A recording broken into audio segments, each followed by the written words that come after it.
Blink and you're shriveled. Eyes rest, bones crack and crumble. Sleep and wake up old.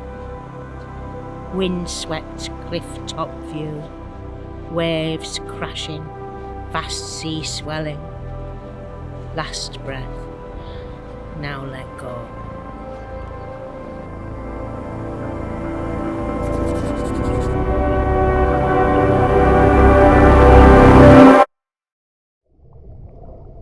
Swimming in this Lido, in the cold water, for a start, it means that I don't have hot flushes all day, because once I'm in the cold water, that kind of keeps you cool.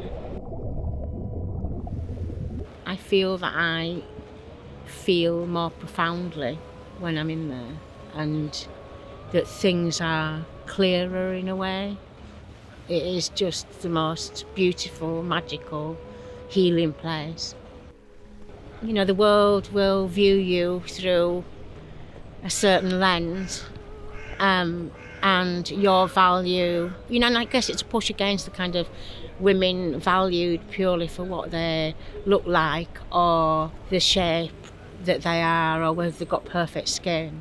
I've grown to love my eccentricities, but I think all of that kind of comes together with growing older, that I feel more able to be more of who I am and less fearful of I don't need to fit in the same way as I did before.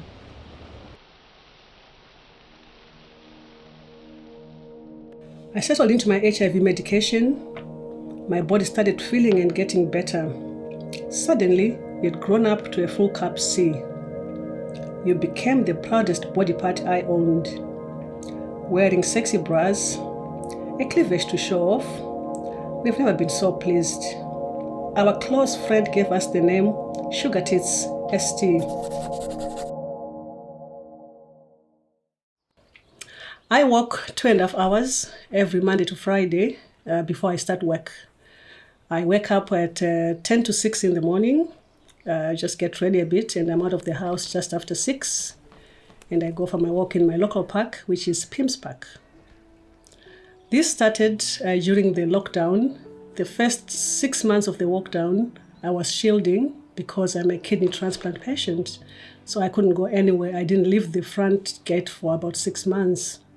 And when I kept weighing myself, when I got to 94.6 kilograms, I got shocked and I knew I had to do something. So now I was weighing 73.4 kilograms. So for me, I think when I got to 49.50, that's when I just started sort of feeling very, a little warmer than usual, because I'm very cold-blooded. I always feel cold. I thought I had a fever because I have these other 2 long-term conditions. You know, you can get any infection, and you can get urinary tract infection. You can get any kind of infection. So when I started sweating at night, of course, first stop is to the clinic and just say, I'm sweating at night again. Is everything okay? And I asked the doctor if they could do a hormone test. So they did the hormone test and said, yes, you are perimenopause or you've started your menopause. Aging has its advantages. I'm the eldest child of, in my family. So now I really feel like a big auntie. So I'm enjoying those all the auntie benefits as I age. Dear immune system, I just wanted to take a little time out to sit down, say hi, how are you, and thank you. I feel how unconditional your love is. You came back and continue to support me abundantly. Thank you. I had worked really hard at challenging negative stereotypes, so I'd worked hard to get a good education, be top of the class, as a way of saying to society, everything you think about me is wrong. You can't excel at HIV. It marks you.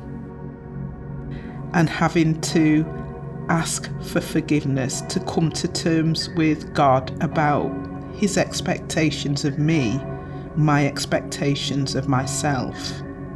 Make peace with the reality that I was only human. Laughing and humour and smiling in the face of adversity has worked for me. The same sense of humour belays a brain that is moving at full throttle, but that is intimidating for people. So what do, dumb down, because girls, black women, aren't supposed to threaten. Keep smiling and keep laughing. Change what you can, put down what you can't, and revel in the people around me who love me unconditionally. That's been beautiful for me. Really, really beautiful. Dear Sylvia, this is one of the most frightening days of your life. As usual, when filled with anxiety, you have created a sense of security by dressing up. On the day of your diagnosis, you are wearing a royal blue A-line vintage skirt with matching blue sweat jacket, belted at the waist, adorned by glamorous fur collar, long hair, middle parting, burgundy, knee-high leather boots, pounding the hospital corridor.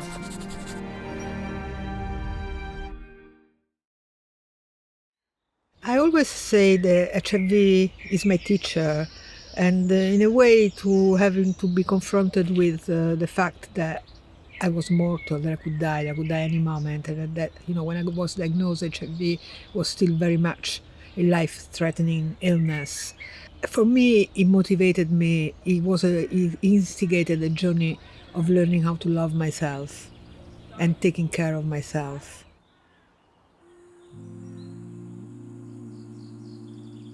So, I grew up myself with, struggling with my mental health, with depression. And then you put HIV into the picture, and it's not going to make things easier, especially the first few years. And so a friend took me to a yoga class one weekend. Quickly, it developed into a daily practice. So now every day when I wake up, usually the first thing I do is to sit, meditate, maybe 10-15 minutes, and then I do my yoga practice. Even my mental health is improving incredibly, but even, my bones, even my doctor, every time he sees me, is like, whatever you're doing, keep doing it. I do feel that society stigmatizes older women quite a lot, and there is almost like a taboo. We have to be forever young, do any kind of injectable in our face, and it's like as women we're never good enough. But we also need to focus on other narratives, because if we only talk about getting older and older women in terms of symptoms and illness, we will not change the experience, and we will make women suffer even more.